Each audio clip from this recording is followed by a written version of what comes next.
তাদেরকে আমি পরিষ্কার বলে গেলাম, যারা উস্কানি দিয়েছে কারোর ইন্ধনে পলিটিক্যাল বায়াসনেস নিয়ে মিডিয়াতে পাবলিসিটির লোভে সোশ্যাল মিডিয়ায় চিপ ভিউয়ার্স বাড়ানোর জন্য ওদেরও কিন্তু ছাড়া হবে না, তো তারাও ভুগবে, এটুকু আমি বলে দিই। শুধু বারুইপুরের ইনসিডেন্ট নয়, কোথাও এই ধরনের ঘটনা এই রাজ্যে যাতে না ঘটে তার ব্যবস্থা প্রথম থেকেই নিচ্ছি। আজকে এখান থেকে রাজ্যের সমস্ত থানার ওসিআইসি সিপিএসপিদের সঙ্গেও আমাদের কথা হয়েছে। আমি শুধু একটা কথাই বলবো যে সরকার ক্ষেত্রে যা করার করছে, এবং আমার সঙ্গে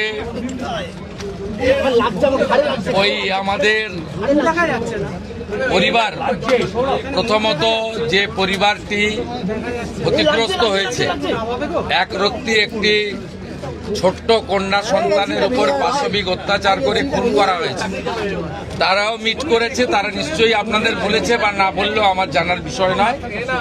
আমি কথা বলে স্যাটিসফাইড এবং আমার মনে হচ্ছে ওরাও স্যাটিসফাইড। আমি একটা প্রাইমারিলি পুলিশ যা বলেছে, দেখুন, I am not the investigating authority. Mob lynching করে যাকে পিটিয়ে মারা হয়েছে ইন্দ্রজিৎ মণ্ডল, উনিও ইনোসেন্ট। পুলিশ আমাকে যা বলেছে, এটা আমার কথা না। তার পরিবারের সঙ্গে আমি মিট করেছি, তিনিও জাস্টিস পাবেন। যত পুলিশের গাড়ি ভেঙেছেন, রেল লাইন উপড়েছেন, প্রায় অ্যাপ্রক্স 200 আইডেন্টিফাইড হয়েছে, প্রত্যেককে অ্যারেস্ট করা হবে। একটা লোককেও ছাড়া হবে না। পিছন থেকে যারা উস্কেছেন, পলিটিক্যাল লোক যারা ইলেকশনে রিজেক্ট হয়েছেন, কেউ ক্ষমতা থেকে গেছেন, কেউ শূন্য থেকে এক হয়েছেন, এবং radical force, anti national force যারা পিছন থেকে উস্কেছেন, তাদেরকেও আইডেন্টিফাই করা হয়েছে। তাদের কল রেকর্ড ইত্যাদি ডিজিপির নেতৃত্বে এসটিএফ সব কালেক্ট করেছে। ওদেরকেও প্রপারলি লিসেন করা হবে, ওদেরকেও ঠিক প্রপারলি শিক্ষা দেওয়ার কাজ সরকার করবে।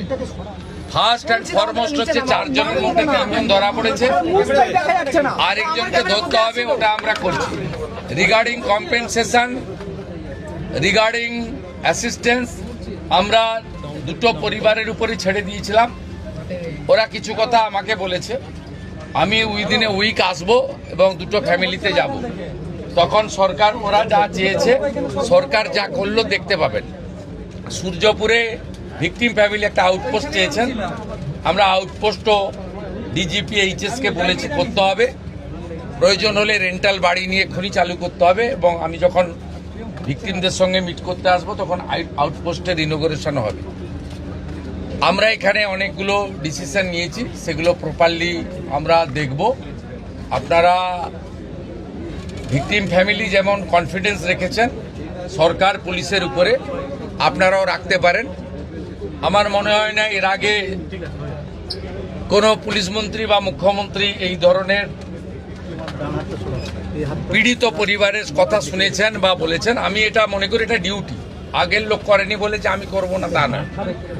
আমি এখানে এমপি এমএলএ পলিটিক্যাল পার্টিকে ডেকেছিলাম। এমপি সায়নী ঘোষ তিনি মিট করেছেন, মাননীয় বিধায়ক প্রাক্তন স্পিকার বিমান ব্যানার্জি মিট করেছেন। 1-to-1 কথা হয়েছে, সেটা আমি বাইরে বলবো না। আমার মনে হয়েছে তারাও স্যাটিসফাইড। বিজেপি 3 জন এমএলএ মিট করেছেন, গোসাবার বিকর্ণ নস্কর, রূপা গাঙ্গুলি এবং দেবাশিস ধর। তারাও কিছু বক্তব্য আমাকে বলেছেন, তাদেরকেও আমি সরকার এবং পুলিশের কতটা প্রোগ্রেস হয়েছে ব্রিফ করেছি। আমার বিশ্বাস, এবং এখান থেকে আমি ভার্চুয়ালি গোটা রাজ্যের সমস্ত থানার সঙ্গে যুক্ত হয়েছি, আমি তাদের পরিষ্কার বলেছি যে ঘটনা রোধ করতে হবে এবং প্রপার আপনার যে প্রসিডিওর আছে, ভারতীয় ন্যায় সংহিতা, সুপ্রিম কোর্টের একাধিক গাইডলাইন, জাতীয় মহিলা কমিশন, জাতীয় মহিলা শিশু রক্ষা কমিশন, পস্কো অ্যাক্টসের আয়তাও যে গাইডলাইনগুলো আছে, হিউম্যান রাইটস কমিশনের যে গাইডলাইনগুলো আছে, রাজ্য সরকারের যে বর্তমান সরকারের যে মনোভাব, বারে বারে মুখ্যমন্ত্রী যে কথাগুলো বলছেন, তার মন্ত্রীরা বলছেন, ডিজিপি যে নির্দেশ দিচ্ছেন, এগুলো আপনাকে ফলো করতে হবে। আমরা পুরো বিষয়টা দেখেছি। এখানে মিসিং ডায়েরি হয়েছে আগের দিন রাত্রিবেলা 11:50 PM। তারপরে ক্রমান্বয়ে যে ঘটনাগুলো হয়েছে মিনিট টু মিনিট আমি প্রাইমারি অ্যানালাইসিস করেছি। সূর্যপুর থানার ক্যাম্প ইনচার্জ দিদেন IC Baruipur, SDPO Baruipur, additional SP Baruipur, in presence of the DGP and SP ADG IG, আমরা আমাদের পার্টেও পুরো অ্যানালাইসিস করেছি। আমি ডিজিপিকে 72 ঘন্টা টাইম দিয়েছি। তিনি আমাকে, আমি যা ফাইন্ডিংস পেয়েছি, ওনার যে অ্যাডমিনিস্ট্রেটিভ প্রসিডিওর রয়েছে, প্রসিডিওর অনুযায়ী একটা রিপোর্ট দেবেন। রিপোর্ট দেওয়ার পরে অ্যাডমিনিস্ট্রেটিভ পার্টে আমাদের যে অ্যাকশন নেওয়ার, আমাদের কোনো লোকের যদি কোনো ওই টাইমের মধ্যে কোনো শিথিলতা থাকে 1%ও, সেক্ষেত্রেও খুব স্ট্রং অ্যাকশন নেওয়া হবে। আমি পাওয়ারে আসার পরে বা মুখ্যমন্ত্রীত্ব দায়িত্বের পরে আরজি করের মামলায় 3 জন টপ আইপিএস অফিসারকে সাসপেন্ড করেছি। এক্ষেত্রে আমার মেসেজ খুব ক্লিয়ার আছে, সবাই সেটা দেখেছে। আমি খুব পার্সোনালি স্যাটিসফাইড যে ওইটুকু একটা বাচ্চা মেয়ের পরিবার, সেই পরিবার এন্টায়ার আমার সঙ্গে প্রায় 10 জন বাবা মা সহ মিট করেছে এবং তারা কনফিডেন্স জানিয়েছে, আস্থা জানিয়েছে সরকারের উপরে, মুখ্যমন্ত্রীর উপরে, পুলিশের উপরে। এটা আমার আজকে বড় প্রাপ্তি। আর মব লিঞ্চিং করে যে নিরীহ লোকটাকে, ছেলেটাকে মেরে দিয়েছে, আনমেরিড একটি ইয়াং বয়, সেখানে যারা হত্যাকারী তাদেরকেও প্রপারলি মার্ডার কেসে যুক্ত করা হবে এবং পুলিশকে ডাইরেক্ট ইনস্ট্রাকশন আছে যে যারা যারা হুলিগানিজম করেছে পুরো দিন ধরে তাদের এগেনস্টে অ্যাকশন হবে। আমি এখান থেকে বাইপাসের একটি প্রাইভেট হসপিটালে যাচ্ছি, 3 জন পুলিশ কর্মী ইনজোর্ড হয়ে ওখানে অ্যাডমিশন আছে, তাদের সঙ্গে আমি মিট করব।